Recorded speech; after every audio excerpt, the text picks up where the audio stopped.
KC, our listeners, welcome back to the No Fly Zone podcast. We dropped some new episodes this week. We dropped the Mandela Effect, CERN, some Hadron Collider stuff. Had a guest. Have some cool episodes coming up with guests as well. Tonight it's just gonna be me and KC, and we're gonna be covering sovereign citizens, which I learned a lot about on the research for this. So this is actually our second attempt at filming this episode. As you can see, for those of you watching, I'm hat free. To show off my lovely crisis hairdo, like those memes about like the most minor inconvenience happens in your life, dye your hair, you know what I mean? So I got a hair at my ass today to do that. And then, of course, it's Save the Panda's hair. But we did do this one time before, and it was a massive, colossal fucking failure. So this time, hopefully, we can make it happen and be more educated ourselves. I would say that we like to fall forward. Yeah, that's real optimistic for us. I'm just going to hop into this then, okay? So, what are we talking about tonight? Sovereign citizens, like Bret mentioned. And everyone seems to really like those conspiracy theory episodes we've been doing and the crazy shit. So we're going to be diving into this one, which is super fun. It's got some elements of both the crazy shit and a little bit of conspiracy theory mixed in, and sprinkled with a few healthy doses of sheer insanity and possibly some LSD. Sovereign citizens. What the fuck is that, Bret? Well, I'm glad you asked. What the fuck is a sovereign citizen? According to the FBI, sovereign citizens are anti-government extremists who believe that even though they physically reside in this country, they are separate or sovereign from the United States. As a result, they believe they don't have to answer to any government authority, including courts, taxing entities, motor vehicle departments, or law enforcement. Sovereign citizens often label themselves in a variety of ways, very few of which are actually sovereign citizen. They often call themselves de jure citizens or original citizens of the states. So what we mean by that is when you encounter somebody who identifies as what we would know as a sovereign citizen, they call themselves XYZ number of crazy things. So if you haven't heard the term sovereign citizen before, you are not alone. And if you have heard it, the odds are good you still might not know what the fuck it means. And now, if you are a cop, you may think, like I did, that you actually have a pretty good grasp on what this is. And you may know a little bit about the sheer violence and chaos that's bound to follow whenever you or one of your buddies pulls over a car with a cardboard sign where a license plate should be reading private vessel or some shit like that. And that's just the tip of the iceberg. So if you don't know anything about these people, the odds are good that you've seen them in a YouTube video, and we're talking about like a non-stop stream of absolute nonsense, followed, 9 out of 10 times by a busted window and cops dragging that guy out of the car. Go straight to jail. Do not pass go. Do not collect $200. This has got to sound familiar to you. And I do want to make sure that we say this up front as we're diving into this in no uncertain terms. So these wild and wacky fellows may seem pretty outlandish at first glance. And they are, but they have also been recognized formally by the FBI as a domestic terrorist organization. Oh no. Yeah, let that sink in for a minute. So these fuckers are actually out there causing enough havoc that they're considered homegrown terrorists. They're often involved in the kinds of crimes that are categorized as paper terrorism, which we'll get into.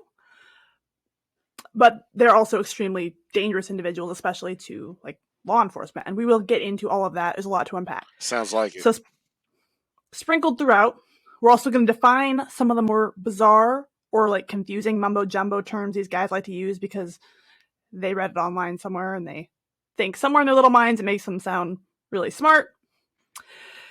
And this is actually done intentionally by them to confuse people. So if it works on you, just don't feel bad. So let's hit our first one. And this is what they actually call their dictionary of mumbo jumbo nonsense. They call it truth language.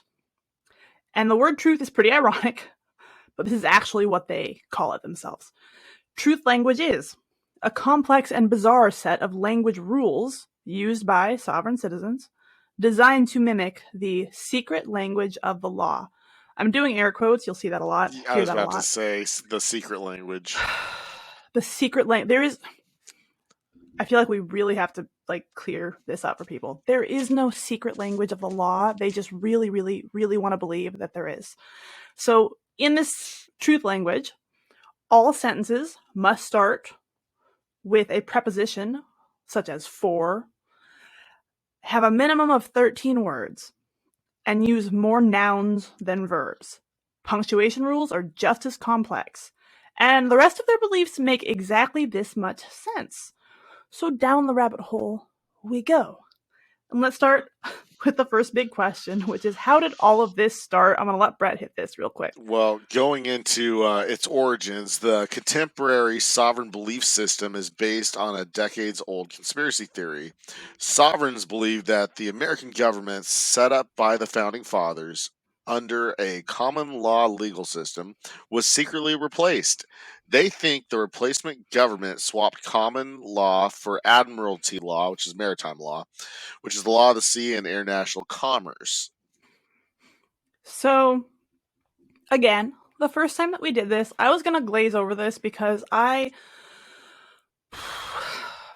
didn't feel great about giving airtime and giving a voice to the super fucking racist extremist groups. But for the sake of historical accuracy, I feel like that also has to be said. In the same vein of, hey, these guys are fucking terrorists, these guys also come from an extremely racist origin story. And I did throw that in here this time. So let me get this in for you. The sovereign citizen movement has its origins in the Posse Comitatus. Either way, it's Latin for power of the country, which is a racist far-right movement that evolved in the 1970s. Not to be confused with, I believe, the 1878 Act, Posse Comitatus, which was anyway, we'll not get into that. But in the 70s, they kind of picked up on this and ran with it and took that name. One of the originators of the Posse Comitatus, William Potter Gale, he was an anti-Semitic white supremacist, obsessed with the purity of white Anglo-Saxon Christians and their supposedly special status as God's chosen people. Oh boy. Oh my God, religion. And anyone who did not fit into that category was basically inferior and subhuman, according to this super fun guy. And one of the primary motivations for the group, the creation of the Posse Comitatus, was a desire to avoid federal legislation and taxes. Racist attitudes informed and complemented this objective, as adherents wanted to stop the government from collecting taxes to fund programs that would benefit minority communities. What great guys these are. Wow. So this guy Gale, he spearheaded the Posse Comitatus movement with the aim of developing a legal argument for the dismissal of federal law in favor of a system in which the county sheriff was the highest and, in fact, the only authority. We'll get a little more into that as well, because these guys still refuse to recognize federal or local government and only recognize the sheriff because he's elected. So very similar discredited legal arguments exposing county superiority over state and federal law have been justification for so-called Second Amendment sanctuary resolutions that have been passed in several counties that purport to nullify certain state and federal laws relating to firearms. And though its origins do lay in, racist ideology, today the reasons for which the sovereign citizen movement wants to deny federal law have actually evolved. For example, the Moorish, M-O-O-R, like the Moors. From Africa. The Moorish, yes. So even though this is a white supremacist-based origin story here, for some reason, the African-American community got involved, and they're like, hey, we want in on this too, but we're going to break off and do our own thing. And they call themselves the Moorish Sovereign Citizen Group. And they broke off in the 90s. And its members, who call themselves Moors, believe that Black Americans are an elite class to whom federal laws do not apply because they were the first inhabitants of the United States. And while this branch's motives are different from, those of the originals, obviously, their strategies and tactics are similar. So, it's a lot there, right? There is. And also, I want to say the Moors, or Morocco, they were one of the first countries to recognize us as a new country in the world, a new power. Weren't they the first one? I want to say it's between them and France. I'd have to go look it up, because France aided us in the war too. That For some reason, that does stick out to me as well. I don't even know where I heard that. So Bret did mention earlier that these guys, for some reason, recognize admiralty law. No idea what went through their head where they picked this out as their thing. I guess because they couldn't find a sheriff on the sea, so they had to have some kind of law and order. And then where do these counties end? Like, you have a locally elected sheriff. Is that per like parish, town, county? Like, when are you going into another county place? lines. Oh, so they recognize county lines. I'm assuming they do because, again, my experience with these guys comes from being a cop. You know how that goes. You've seen the YouTube videos, okay? Those are the experiences that I've had with those guys. And they would always demand, because at the time I was city PD, they would always demand that we call a sheriff's deputy because they didn't recognize us, and they would. And when I say that these guys spew nonsense, I mean it's even worse than what we've talked about so far. Like, just words you've never heard in the order you've never heard them. It just sounds like they're vomiting up crazy shit, and you have no idea what any of it means, and you're pretty sure they also don't know what any of it means. Well, but again, we'll get into that later. I have theories on that. Brett, you want to tell us what a flag fringe is all about? Well, as far as them recognizing or not recognizing authority, based on the fact that Navy flags and many other military flags have a gold fringe or tassel at the end, sovereigns believe the presence of this fringe on flags in federal courts is not just decorative, but rather proof that the nation is under admiralty law. Some sovereigns believe this change, the big sea replacement of the government, occurred during the Civil War, but it seems like most blame the events of 1933 when the United States abandoned the gold standard. So this goes into another portion of their belief system or their justifications for what they do. The gold standard. On June 5th of 1933, the United States went off the gold standard, a monetary system in which currency is backed by gold. When Congress enacted a joint resolution nullifying the right of creditors to demand payment in gold. The United States had been on a gold standard since 1879, except for an embargo on gold exports during World War I. But bank failures during the Great Depression of the 30s frightened the public into hoarding gold, making the policy untenable. Soon after taking office in March of 1933, President Roosevelt declared a nationwide bank moratorium in order to prevent a run on the banks by consumers lacking confidence in the economy. He also forbade banks to pay out gold or to even export it. According to Keynesian economic theory, one of the best ways to fight off an economic downturn is to inflate the money supply, and increasing the amount of gold held by the Federal Reserve would in turn increase its power to inflate the money supply. Facing similar pressure, Britain had dropped the gold standard in 1931, and Roosevelt had taken note. And so, how this ties in is this gold is not, with us coming off the gold standard, our money or currency that we use federally is not backed by anything. And instead, these sovereign citizens believe that the government is illegally doing identity theft on you, like using your birth certificate, your social, your government property, and it's what your potential income is to the system throughout your life. And they completely vehemently go away from that. Right. And we're going to touch deeper into that in detail. This is a very confusing topic. This is confusing to everyone because it's literally designed to be confusing. So what we just talked about, which I wanted to make sure we laid out there first, was the actual, technical, real history. Because that's not what they believe. They don't believe this version of the history books that actually, happened, recently. It's not thousands of years ago. This is our actual history. So this is what really happened, what he just talked about, the reason the gold standard went away. They believe it went away.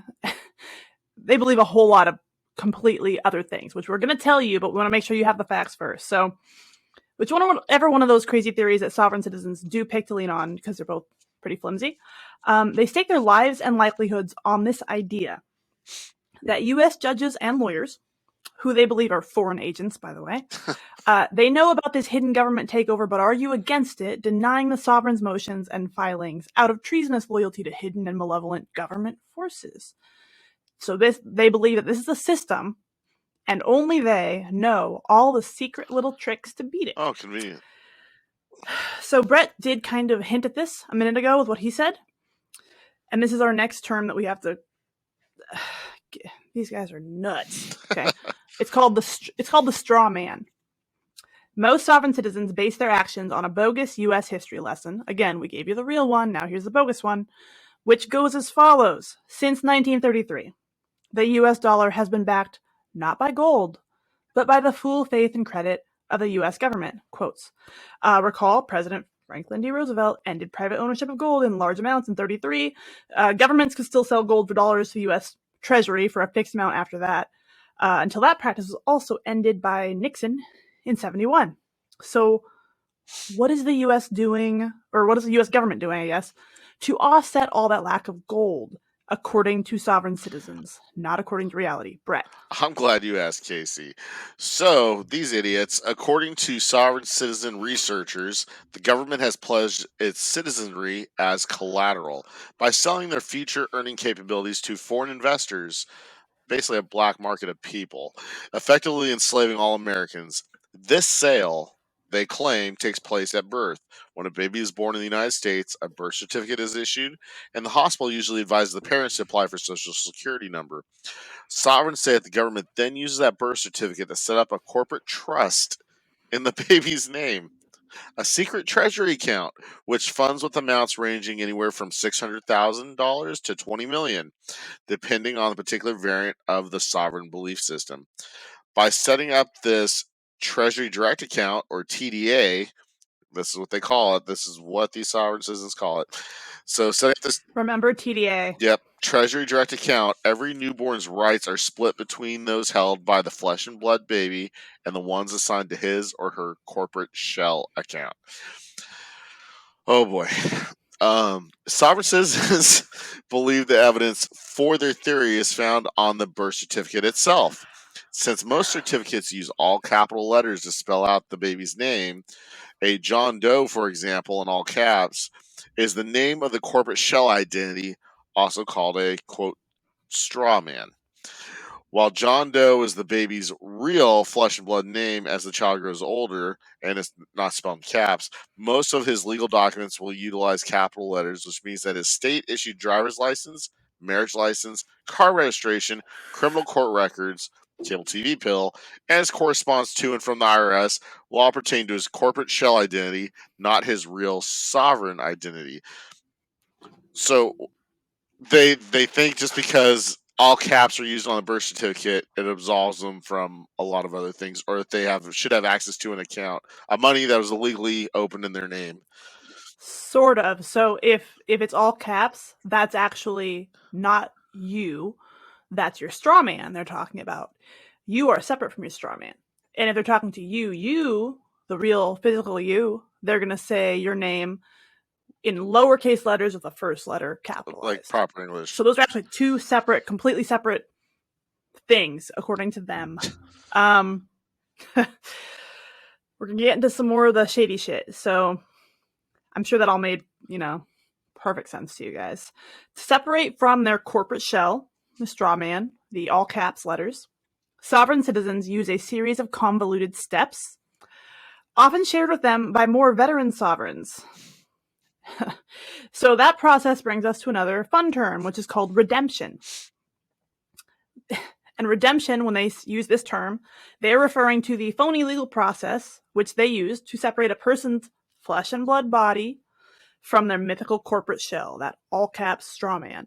Since only the corporate shell is subject to taxes, traffic laws, and license requirements, the ability to separate the two is the key to liberating flesh and blood people from such requirements. An added bonus is that the newly freed sovereign can then write checks or bills of exchange on the account the government has set up to monetize the person's life and earnings. So speaking of which, that's another fun term, bill of exchange. Love all these made up terms. Makes things super clear. And that is just basically a fake check used to access the funds in the secret treasury account, the TDA, supposedly set up by the government to monetize your life. So they feel if they write these checks a certain way that the government has to honor it. Yeah, but you have to go through the redemption process first. You have to file all the right forms and do all the right things to liberate yourself from your straw man. Okay, Make but sense? Yeah, this totally is them clear as going mud, through a right? lot of legal rigmarole for not Mm-hmm. believing in a system. Oh, they believe in the system. The system's just out to get them and to monetize them using their straw man. Makes sense, right? Like literally, this is so. I mean, This logical. is out there. um. So, Brett, tell us a little bit more about the steps you have to take to go through this redemption Oh, process. you mean to get your money in this fake account? Okay. So the steps taken by Mm-hmm. these sovereign citizens can include actions such as filling documentation with their Secretary of State's office declaring themselves sovereign, signing it with red blood or ink thumbprints, because I guess signatures are not yours, and then having the new sovereign identity published in the newspaper. Red ink. Red ink in some states, bonds are canceled using red ink. Sovereigns therefore sign many legal documents and correspondence in red ink to signify that they are canceling the bond attached to their birth certificate or corporate self. Most legal documents are black and blue ink, so that's the significance of the red. Others believe the color of the ink represents the blood of the represents blood, as in the flesh and blood of the person. Um, and I noticed that all little side note, but still on topic, that a lot of this comes out usually when they're already in some really deep legal trouble, like Mm-hmm. foreclosure, repos. I mean, like messy divorces. Like, Well, they often get themselves into those troubles because in their minds they're saying, well, I don't have to pay taxes because I redeemed myself. That's my straw man who has to pay taxes. And then, of course, the government says, no. And then, of course, yeah, they're in trouble at that point. okay, Yeah, of course they are. well, to tap into the secret treasury account or TDA they believe exists, sovereign citizens file a series of complex legal sounding documents. For decades, sovereigns have attempted to perfect this process by packaging and promoting different combinations of forms and paperwork and that truth language that we discussed earlier. And Mm-hmm. also, I mean, remember the term, and also with the FBI, of paper terrorism. Right. So this is where the paper terrorism comes in. Again, more fun terms because they just had to do this to us. They had to like give us their truth language, all their bullshit terms to go over. This one is called the Form 1099 OID. We got into an argument the first time we filmed this over what OID meant. It means original issue discount, whatever the fuck that means. And this is an actual real form that the IRS does use for zero coupon bonds and collateralized bonds. So it's a real thing that exists. But sovereigns actually believe that's not what it's really for. They think the 1099 OID gives them access to the money in the secret Treasury direct account that the government funded at birth. Um, they're wrong. That's not what it's for. But overall, the only touted success stories, like the ones that they claim are success stories, are from sovereigns who were in fact committing fraud against the government or against private companies by creating counterfeit or fraudulent and fictitious documents. And these sovereigns were later prosecuted to the full extent of the law, of course, so it's not really a success story. It's important to note that these guys do have either almost or literally a perfect 0% success rate perpetrating these shenanigans. Besides just clogging up the system and generally wreaking chaos and migraines everywhere they go, it's their tactic is to commit paper terrorism by clogging up the systems, clogging up the courts, getting people wrapped up in these absolute horseshit nonsense So legal just annoy the battles. shit out of them until they let you go. Like, Yeah, it's literally that's what it is. so some more crazy sovereign citizen linguistics is negative averment. This is the trick used by many sovereigns of twisting all statements into the form of a question in order to shift the burden of truth to the opponent. Yeah, sounds like my ex. This seems to be kind of their favorite and maybe the only tool in their belt. Whew. Okay, so that's a pretty common. If you've ever taken any kind of like debate or anything where they talk about, I mean, they literally use the term straw man. You know what I mean? It's like a type of fallacy. So that's kind of the same thing. It's one of the ways that they twist things around. You know, it's like if I say, "Hey, you know, you can't park here," or whatever, something Hmm. simple, and they say, "Where does it say I can't park here?" It's like they're asking you a question to put the burden of proof on you, even though they know fully well. And that's just one example. It's not something they might really get into. It's just to put you on the defense. Right. It's to make you take on the burden of proof. So this is another fun one because they're taking a term that could be semi-normal and twisting it into something that means something else. And that's common law court. Not common law court. So when sovereigns use this term, it's referring to these pseudo-legal courts that they set up to hear matters concerning sovereign citizens themselves, sometimes also called free men. This is a term that, like we said earlier, oftentimes they'll refer to themselves as any number of things besides the word sovereign citizen. Free men, or I'm a free man, or I'm a free citizen, that's a common one. So these common law courts have been used to put enemies on trials for such offenses as treason, rule on matters of interest to sovereigns, and frequently to formalize citizens' declarations of sovereignty. And this process is often known as asseveration. More stupid terms. And then, Brett, I want you to define for us what actual real common law actually is and what it means. Okay, so common law in reality isn't a set of formal statutes. Instead, it's based on court-established legal precedents. Verdicts by public juries and judicial authorities are institutionalized and serve as a foundation for any relevant future instances.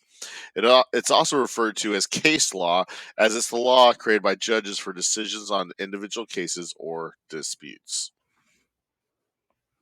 And in real, everyday, walking around 2022 reality, I am a huge case law nerd, so I love that shit. I'm going to get into that a little bit later. But we have another super fun term for you, and this one is basically semantics. So it's citizen versus citizen. What's the difference? One of them has a capital C, and the other one is all lowercase letters. This is an important distinction.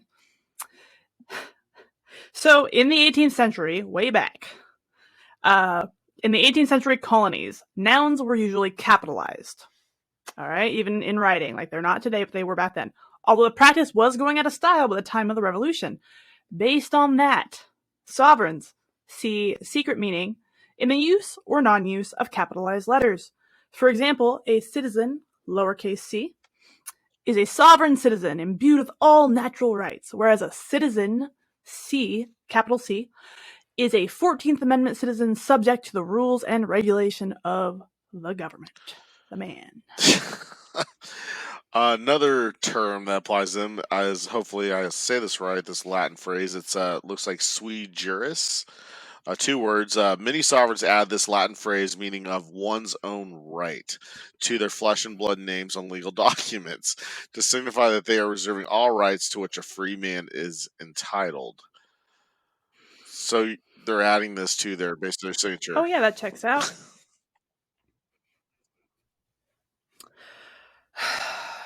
Okay, I'm going to pause real quick to go back to the 14th Amendment bit, because one of the another primary belief of sovereign citizens is that they took the 14th Amendment and they really twisted it. And you got this right last time I asked you, so credit to you. I asked you if you knew how the 14th Amendment came about. Really quick, I'm going to read it to you, at least the first part. So, all persons born or naturalized in the United States and subject to the jurisdiction thereof are citizens of the U.S. and of a state wherein they reside. No state shall make or enforce any law which shall abridge the privileges or immunities of citizens of the United States, nor shall any state deprive any person of the life, liberty, or property without due process of law, nor deny to any person within its jurisdiction the equal protection of the laws. And Brett, why did we have that 14th Amendment? That was for the ending of slavery. Correct. So the intention of this was to give African American people the same exact rights as anyone else in the state wherein they found themselves. Because imagine that you are, enslaved and the Civil War comes to an end and slavery is abolished. Well, now you have become a citizen of this country, whereas before, to them, you basically did not exist except as property. So they wanted to make sure, constitutionally, you were protected the exact same way as anyone else. Sovereign citizens and their racist asses could not have that. So in their minds, they went and looked at this and they're like, ooh, it's the secret code. The word citizen has a lowercase c. They're talking about us naturalized freemen. And they have taken this and really twisted the fuck out of it to use as an example of why they shall not be infringed, basically, which is totally not the whole point of it, but I love that they're trying really hard to see it that way. Super cute. Super precious. Love that for them. And that's to clear up some of the crazy shit they do and the way they twist things. But we got another fun term. You got to be so sick of these, because I sure as fuck am. The UCC-1 statement. Yeah, that makes sense. So when a sovereign successfully separates his flesh and blood body from his corporate shell, the Strawman, in the redemption process, a lot of buzzwords in here, the flesh and blood body can then file a UCC-1 statement against their corporate self in order to preserve the value of that corporate self's TDA, or Treasury Direct Account, for their own use. Since most jurisdictions are now getting wise to sovereign citizens' UCC games, sovereigns often have to shop jurisdictions until they find one willing to file that statement without question. Wow. So, let's talk a little more in depth about the way these guys practice. So the way that they like to wreak havoc in everyday life, they have a key phrase like to say, "I do not consent." Central sovereign citizen belief is that the government, the police, and other government agencies are corporations. Believers feel they must be on guard to avoid entering into a contract with the corporation. They often do this by stating, "I do not consent," and trying to get the police officer or official to recognize them as, quote, living or, quote, natural being, and therefore as a sovereign. Sovereign citizens are often careful to avoid showing identification such as driver's licenses, which they often do not possess in the first place, or giving their name and address saying, quote, "I understand." Also risk being seen to agree to the contract. So sovereign citizens will repeat the phrase, "I comprehend," to show that they are refusing the contract. If you've never interacted with one of these shitheads, I hope to God that you don't, because this is the kind of shit you have to put up with. "I'm not going to show you my driver's license, officer. I am a free citizen of the U.S. I do not consent." And then I'm like, "Roll down your window," and they're like, "I comprehend, but I will not." Like, the sheer fucking bullshit that comes out of their mouth it's like a faucet that you can't turn off. It's instant migraine. That's all I'm going to say about that. We'll come back to, do you in fact legally have to show your identification to an officer of the law? Hint, the answer is fucking yes, you do. And I'm gonna touch on that because I'm not gonna allow my listeners to leave here ignorant of basic shit like that. So here's another one they love to say. "As a free person, your license plate taxes do not apply to me." Doesn't work for them, okay? Doesn't also... Another hint, yes, they do. Sovereign citizens love making their own little cardboard license plates. It's like a fun little hobby for them. And these plates will often display terms like U.S. constitutional plate, or exempt, sovereign, neutral, non-combatant, or sovereign Christian citizen, or any of a variety of other super non-legal terms. They feel that they are exempt from the illegal tax on car ownership. So imaginary Sky Daddy help you if you get into a wreck with one of these motherfuckers, because you're not going to be able to go after their insurance company. They don't have insurance. There's also sovereign citizen aligned businesses, as you hear the air quotes, online, which prey on the global masses, new to the movement, by offering what are essentially fake documents, including socials, licenses, plates, shit like that. It's a scam. Do not buy from these people. If you're paying $40 for a license plate, it's probably not real, guys. It probably won't work for you. You just flush $40 down the toilet or whatever. It's like an absurdly low It came off price. a 05 Pontiac in the other parking lot. Like, what? That's going to be less suspicious than your cardboard Sharpie license plate, okay? One thing they like to say to get around this is they go, "I am not driving, I am traveling." So a lot of semantics with these guys, a lot of wordplay. So mostly the sovereign citizens don't bother. So The much. sovereign citizens don't bother to pay for their licenses. They feel the right to free movement means they do not need a license. Travel is a right, which in its basic sense is true. What the sovereigns fail to grasp is that they are free to travel by foot, by bike, even by horse. A car is a complex machine. To operate a complex machine requires training and some licensure to operate said machine. Sovereign citizens get this concept from an old definition of the term driving, which defined the term as someone transporting goods, like a commercial truck driver, or paying passengers on Uber or a taxi. Therefore, since they aren't usually doing either of those things, they like to claim they are not driving and in fact simply traveling, which would make them exempt to these rules. I feel like maybe people are listening like, say psych right now. Like, no, this is like legitimately what they. I don't even know if they truly believe it in this shit or if they're just really committed to it and they're trying to see if it works for them. It will not work. So if you, like, probably a lot of other people did, you saw this weird headline come across your feed like back in, I think it was January. You should know instantly what kind of person it's talking about. And I'm going to read you this super, super fun headline. There's a lot happening in just the headline. It goes like this. A urine-drinking anti-COVID-19 activist is currently driving across the country with the intention of making a citizen's arrest of every Democratic governor while warning Americans about the bioweapon hiding in the vaccine. And are you ready for the really crazy part? He's doing it without a driver's license, because that's the crazy part. And that's the end of the quote right there, is driver's license. So you shouldn't be shocked to hear that vaccine police leader Christopher Key was not only the subject of that particular headline, but also a self-proclaimed sovereign citizen. Now that we know what kind of bullshit these guys get up to, that sounds like him, right? So we're going to lay out some really fun quotes from this guy, Christopher Key, the vaccine police president. And he says, I travel, making the pointless distinction between traveling and driving. My car is not a car. My car is my wagon with wagon wheels. And he continued on insisting that he doesn't need a driver's license to operate his car/wagon, which was at the time of this wrapped in graphics claiming COVID-19 vaccine was a bioweapon. He goes on to say, you only drive if you are committing commerce. The only people that need a driver's license are truck drivers, Uber drivers, FedEx drivers. But if you understand your constitutional rights, you have the life, liberty, and pursuit of happiness.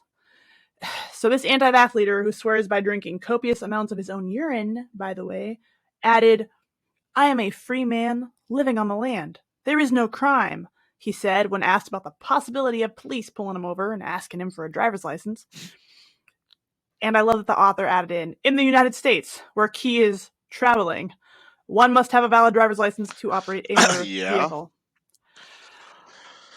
I mean, and this has been going on for a while, like when we were going through the origins, but there are other like incidents or run-ins that these people have had that made headlines. In May 2010, we have a fatal shooting of two West Memphis, Arkansas police officers and the wounding of two others, allegedly by sovereign citizens Jerry and Joe Kane. August 2012, two sheriff deputies were fatally shot and two others were wounded during two confrontations in Louisiana, with people who previously proclaimed made a new state to be sovereign citizens. In September 2010, a man in West Odessa, Texas, who held sovereign citizen views, shot and wounded three people, including two sheriff deputies.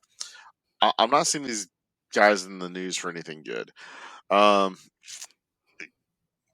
April 2009, no. Richland County, Wisconsin, a man with sovereign citizen views was sentenced to 48 years in prison after a 2008 standoff at his property. What kind of standoff do you need to do to get 48 years in prison? I believe maybe that was the one where they were like doing some kind of survey on like legal, like they were supposed to be there doing a survey of some kind, like why am I not thinking of the word? The utilities company. And he just came out and like opened fire on them. And there's so many more of these. We don't have to like go through every single one. Definitely want to hit on Pauline Bauer, who's a name you may know from the January 6th riots. She claimed to be a sovereign citizen and apparently got into it pretty hard with the judge, who didn't have any of that nonsense and denied her release request because she would not fucking behave in court. On and on and on and on this goes. And I threw those in there because if you were to listen to the first half of this, you might think, well, man, these guys are stupid and annoying, but they're not dangerous. But they are dangerous. This is why they're recognized as terrorists now. And they're becoming increasingly more involved with extremist groups and like kind of aligning themselves with a lot of people who have these Second Amendment like extremist views. If you search online, there's a lot of even more recent headlines about they're getting caught up for tax evasion, white collar crime, and again, a lot of armed standoffs and shootouts and shit like that lately. So we haven't covered anything like where a sovereign Well, you citizen take like that one. is at a library opening that was named after them, or like, so No, so that's not gonna kind of in happen. summary over everything we covered, they are often annoying but benign behavior, paper terrorism, massive amounts of false litigation, placing liens on judges, county clerks, etc. And part of this paper terrorism, like I guess you don't need. You were talking about putting the burden of proof on you, like to slow or stonewall court proceedings. They'll Right. go after people in court and put a lien on their property or vehicles, and then it just creates paperwork where they have to prove otherwise. Now the judge or whoever has to prove like, yeah, there's no lien, and just slows everybody down.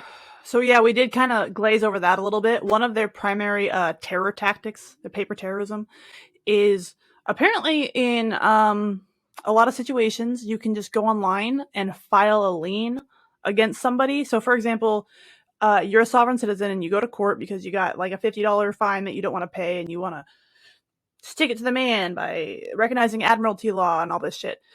And the judge pisses you off. And then you can just go online and find the judge's name and file a lien against his house, which he might not even know is there until he goes to sell the house. And by file a lien, I mean you're claiming property interest, right? Obviously, you have no property interest, so it's fucking illegal to do that. But it's going to cost them time, money, and headaches to get that lien off of their house because they're going to have to take you to court, go through all that bullshit, pay a lawyer, pay court fees, all this shit. So this is one of their primary, like, scary things they do because they can do this against anybody, and that person might not even know that it happened to them until they have some reason to either sell the house or whatever. It's illegal Yeah, to do this, they're just so you're weaponizing aware. it. This is kind of a bullet point section for you, Brett. But yeah, they're just. This section is just bullet points. It's not, you don't have to read it. I get that. I'm just reflecting on this. They're just they feel that they can just get away with things like nothing applies to them, but yet there's certain facets of the government or Yeah, if they find the and loopholes.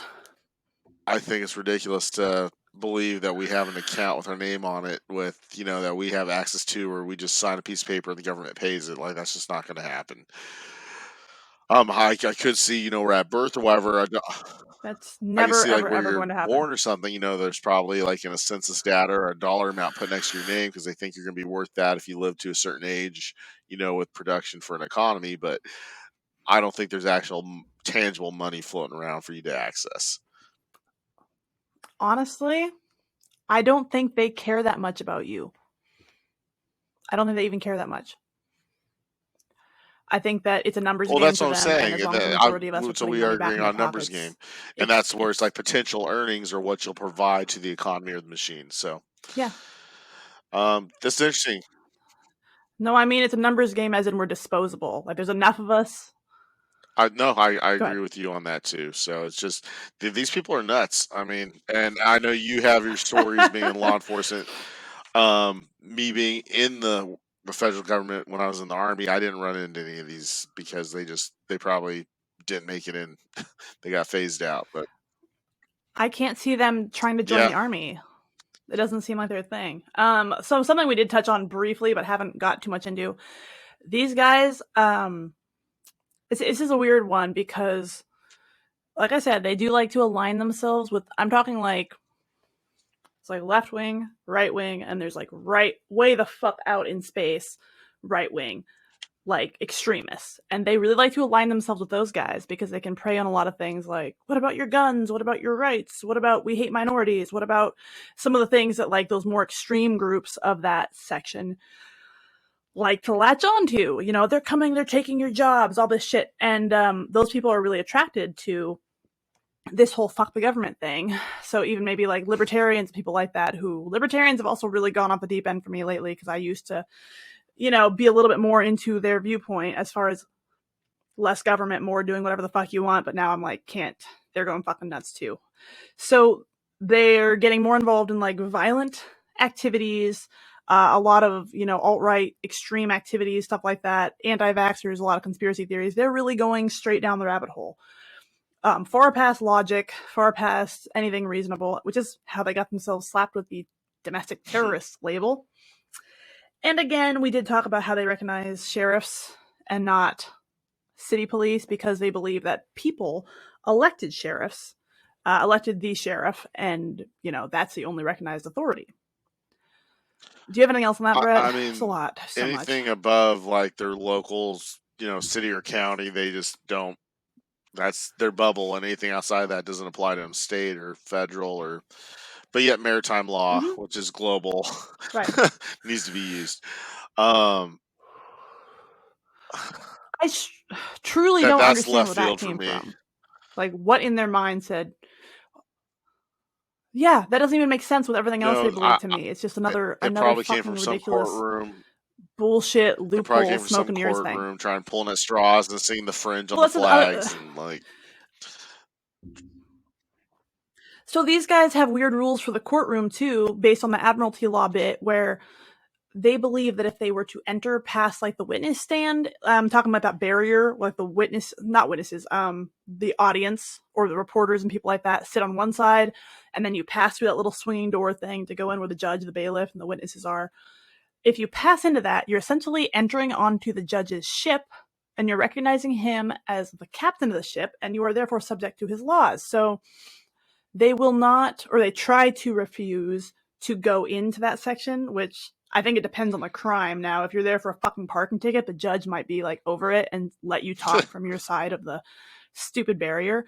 And they believe this because I guess a lot of courtrooms, the flags have the fringe on them, which is the secret signal, guys. It's the code. Absolute sheer fucking nonsense. So there's also a lot of videos on YouTube of these guys getting tased and arrested in court for either contempt or some other bullshit because they Unruly kick up such a behavior. fuss and they make such a scene in the courtroom. Great stuff.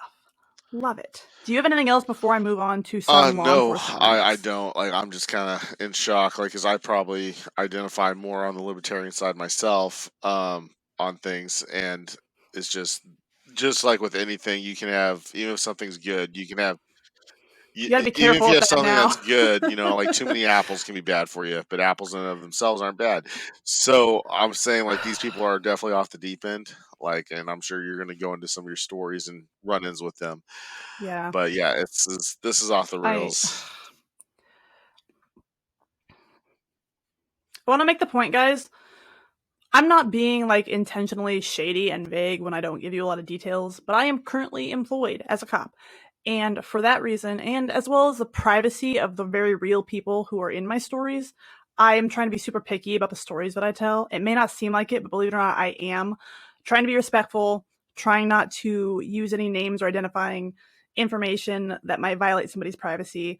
And then again, like I said, I'm still employed, so I don't want to like, you know, get myself into any bullshit because I tell a fun story on a podcast. You know what I mean? So I'm not going to share super detailed specifics in a lot of cases like these. In the last decade, especially when I first started out as a cop, and I sound, oh God, sound so old. When I was a baby cop, back in my day, yes, we did used to like hear these calls come out in the air where your buddy would like give you some kind of code to let you know he's about to pull over a sovereign citizen, or you would say, just for information, you make your traffic stop, radio traffic, and you'd say, just for information, there's no plate displayed on this car, there's just a piece of cardboard, or something along those lines, or just for information, this is a known sovereign citizen driving the car.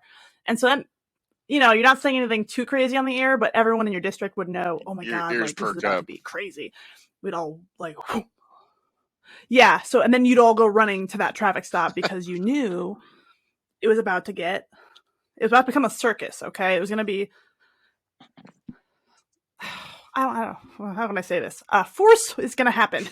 Something violent and crazy is going to happen. Usually that involves a busted window, just like you see on the YouTube videos, and that person getting rednecked out of the car. A lot of times, there are sovereign citizens who are really committed to this. And then there are people who pick up on the sovereign citizen language and vernacular as a distraction technique. For example, maybe they have something in the car that they don't want you to see, or they have warrants, or their buddy has something's going on. So they'll start spewing this nonsense at you, hoping they might be able to like overwhelm you with their bullshit. They use, confusion tactics, obscure language, combative behavior, stuff like that to try to like catch you off guard, essentially, in this like a traffic stop. And you're like, joke's on you. This is my day job. I know. I love that. It's like when people try to argue law with you and you're like looking down at your shirt like, guy? Buddy? Not your pal? buddy guy. Friend? I'm not your pal, friend. So a lot of times also as well, this could be like a baiting behavior to try to get a reaction out of you or try to initiate some use of force or something, which they can then use to turn around and like sue you or something. They're looking for a win of some kind in their minds, or a lot of times they're filming, or better yet, maybe a payout, right? So it could be that you're encountering somebody who is legitimately fully invested in this sovereign citizen ideology, or it could be somebody who's looking to use it in some way to get something from you, to cause a distraction, to cause a scene, something. It's not always legitimate, but this is my favorite part. This is where I get to go on my soapbox. All right, you ready? Here we go. And I'm going to talk about some terminology from the law enforcement perspective, because this is my shit. And I would love to do a minimum of one full episode on case law at some point. That's like the dream. But I'm going to settle for ranting at you here just a bit to make sure that you're educated when you go out into that big, scary world. Okay? Okay. So welcome to Casey's primer for literally everyone, cops and shitheads alike. Whichever one you are, you should know this shit. Yes, first of all, a traffic stop is a short, investigative detention. You're being detained. An officer with reasonable suspicion that a violation has taken place may stop someone for a short time to establish facts related to that violation. And reasonable suspicion is also a legal term. It's like you've heard probable cause. Reasonable suspicion is the step beneath probable cause. And the definition of it, I'm going to use Kansas as an example because that's where I work. That's where I'm a cop. Kansas statute provides law enforcement with the following authorities in these circumstances, which is one of the many reasons it's absolutely critical to know your statutes and your case law. Stopping of a suspect, 22-2402.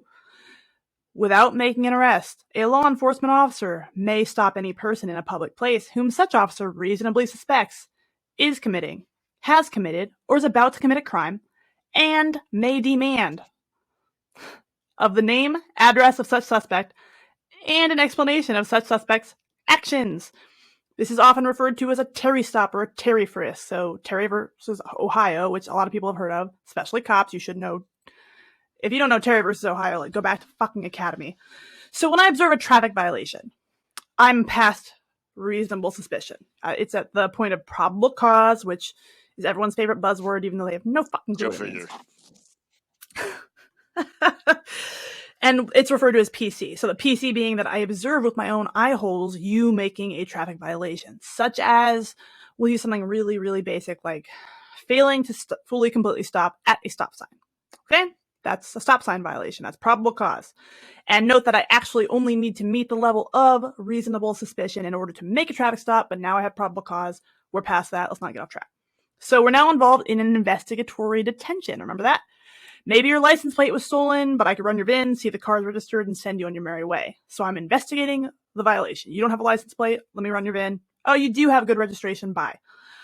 So during this investigatory detention, other factors may come to light which produce either further RS, reasonable suspicion, of additional crimes or violations, or probable cause, PC, may be established, i.e. like weed is not legal here, so I might stop you for the failing to stop at a stop sign, and then I walk up and I smell weed, now we're at probable cause. I know, it should be legal, nobody cares about weed, but that's just an example, okay?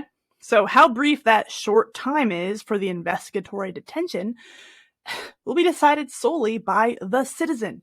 They want to play games, they're the ones making the contact last longer, like refusing to provide identification. So you're saying, that I can make this as painless or painful as I want to make it.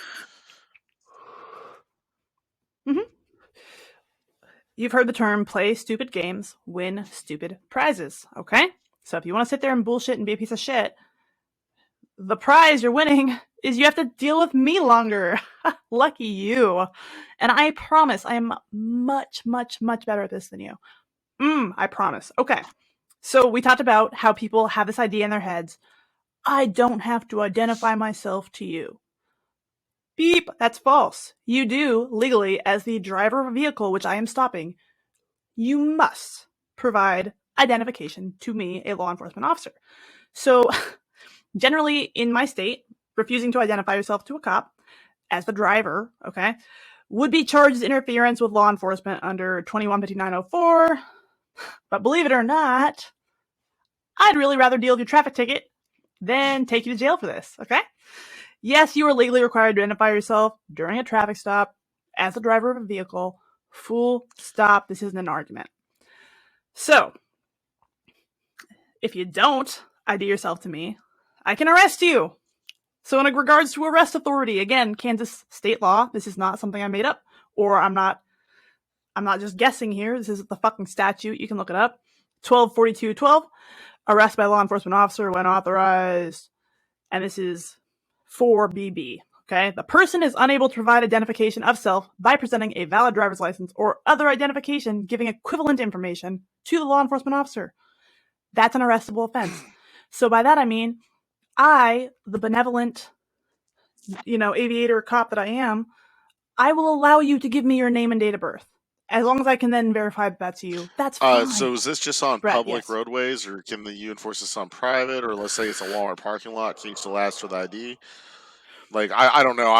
I'm military, not law enforcement, so I cannot enforce traffic laws on private property. I can arrest you for DUI on private property, in which case, yes, you're still compelled, in the case of me investigating a DUI, to provide that information. But if I can't just walk up to someone at Walmart and tell them to identify themselves, no.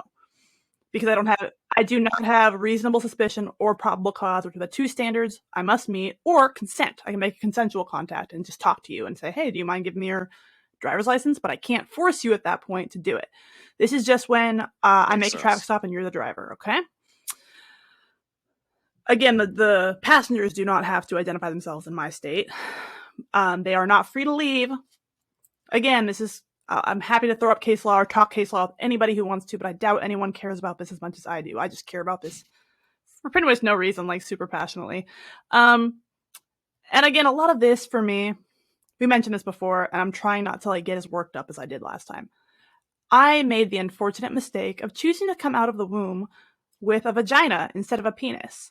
Therefore, my opinion, relevance, knowledge is pretty diminished in the eyes of all my male coworkers and supervisors. So in order to offset my, penis deficit, I just have to know more than they do, which I do because I fucking memorize it.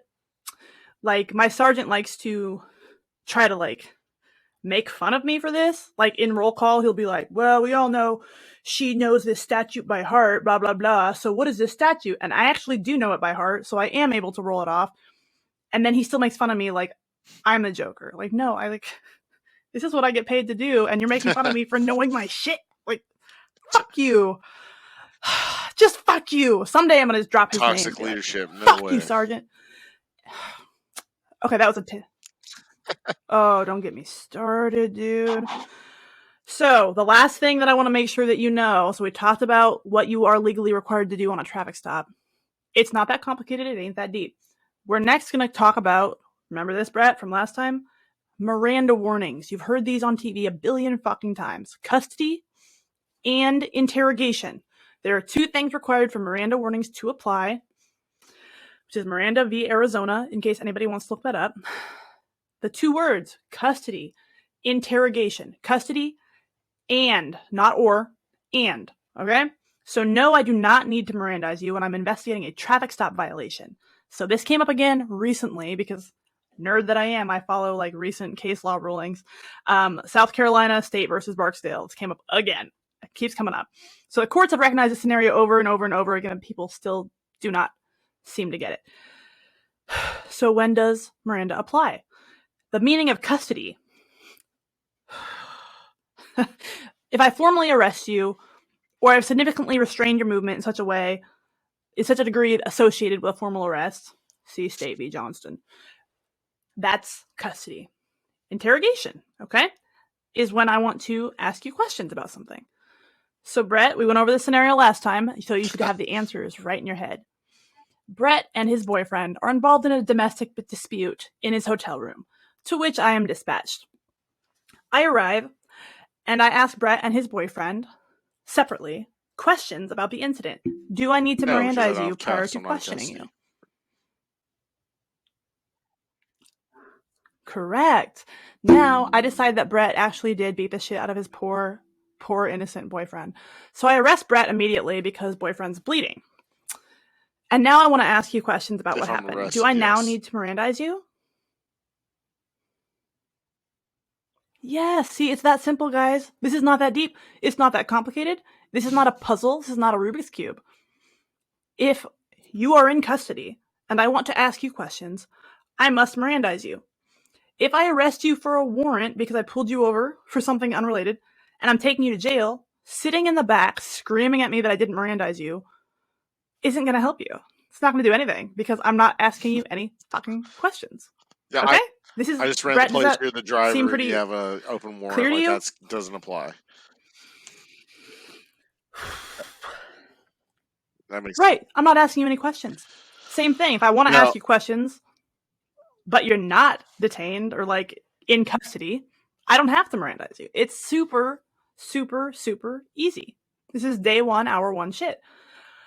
I don't know why people love to scream about this. Like, they'll lose their minds. You didn't Mirandize me, illegal arrest. Like, I'm not asking you any questions, homie. Like, I don't care. I don't have to. Like, I promise you I know this. I know what I'm talking about. Now, Bret, go ahead. Could you let me know, being not from the law enforcement background, what's the difference between a detain and arrest? Like, I'm assuming arrest is like the cuffs, but like detain, is that where you just like have cuffs and you're just sitting on the curb, like waiting to gather information? Like, I can detain people for a variety of reasons, and I can undetain them just as quickly. If I show up to a bar fight, for example, everybody that I can put my hands on is detained while I figure out who the fuck hit who or how many people hit how many people. So you're all detained, okay? I need to figure shit out. I'm here to investigate. Do you actually put people in cuffs for that? Or like, I'm just asking. I've never been arrested or anything. Well, I mean, yeah, I can put people in cuffs and sit them down, and then I can investigate, and then I can take the cuffs off. You're detained. While I investigate an ongoing thing, crime, incident, whatever it is, especially if someone's if I show up and there's 4 of you in the hotel room, okay, and you're all claiming that everybody else got in a fight, I'm detaining every fucking one of you, separating you, questioning you individually, and figuring out if anything happened, what happened, and who was the primary aggressor. So you're all detained, and then you will be undetained if I determine that I do not need to arrest you. So people are detained all the time. Like we said earlier, a traffic stop is an investigatory detention. I am briefly detaining you while I investigate the crime. It's not really a crime. It's a violation that I observe, whether that's speeding or a stop sign violation or red light violation, or, we call it a lane violation where you're driving, you're crossing over the white lines, something that might lead me to potentially suspect DUI. I'm going to detain you for longer if I now suspect DUI or some other criminal activity. Or I might undetain you and say, have a nice day. Make sure you use your signal next time, right? This is not rocket science. You can learn all this shit if you do like the most basic of like information finding little mission here. I do get off on rants about this because, again, people, even other cops, tend to be slack about knowing their shit, which pisses me off because my entire life is defined by knowing my shit. I want to know everything, even like on these outlines. Like I want to know what I'm talking about. I want to have information. Where's that source from? What happened? How did it start? Why? That's my thing. I love that shit. And I feel much more confident in whatever I'm doing if I feel like I have a thorough understanding of it. In this case, if I do not have a thorough understanding of my own job, my case law, my statutes, my policies, my procedures, what I can and cannot do legally, I risk a lot. I risk dying. First of all, I risk getting seriously maimed, mauled, injured. I risk being sued. I risk getting fired. I risk getting written up or suspended. I risk so much if I don't know my shit. So why wouldn't I know? Why wouldn't I put some effort into knowing what I'm talking about? And if I don't know it, here's a great idea. If you don't know what you're talking about, keep your fucking mouth shut. Makes sense. It works 100% of the time. You can always Google it later and know for sure it's better than opening your mouth and something ignorant coming out. I need to stop ranting. I'm just letting sorry, you hashtag not sorry. Hopefully my listeners are now smarter. I learned some things. Yeah. I did. Did you? Good. And if anyone has any questions about this shit, I will talk about this with you infinitely. And maybe you can even teach me something. State laws are different. And again, I work in a county situation, so I go off state statutes instead of city ordinances, which are different. City ordinances are typically more restrictive than county, but that's just kind of splitting hairs there. It's just knowing your shit. Be confident in what you're talking about if you talk about it. And if you don't, if you're not confident, don't open your mouth. Brett, you want to finish, wrap up some thoughts here? This is a great episode. I mean, this one's a little more of an informative episode than a couple of the goofy bonus shows we've been doing that are a little more like loosely based improv kind of route. We have some cool episodes on the docket coming up. I think we're going to be doing the moon landing. We're going to be covering flat Earth and going into some other topics that are being suggested actually by the listeners. I really appreciate anybody that is listening to us. I see every day that there's people still watching or listening, and exactly, and that's paying attention. Mind-numbing to me that even happens, because this is just something we started up as a hobby, and we're pushing already 10 episodes in. So I know we're getting there. As Brett said, what we have coming up on the docket. We actually do have a Bigfoot episode that we are trying to get together with our favorite guest star, Ryan. He has been having some serious issues out in the boonies where he's living, so he's been unable to connect to our studio. But as soon as we can get him back on the air, we do have the outline all ready to go for that. And then, so I'm not sure when that will be. I don't have a timeline. But next we do have, like Brett mentioned, the moon landing conspiracies. There's a lot there. This is everyone's favorite. It's the one that everyone brings up the most. And while we're at that, we're going to talk about potentially the hollow moon if we have theory, time, I believe, ties right? in. And right. So I would like to touch on that because that's a new one to me. It's one of those that I didn't even bother digging into too deep for the longest time because I'm like, this is fucking ridiculous. The moon is not a fucking spaceship, but now we're going to have to educate ourselves so we don't sound ignorant, right? Remember that? Yeah. Anyways, and then the one after that, I believe, will be the flat Earth theories. Brett's favorite thing in the world. Questions that need answered.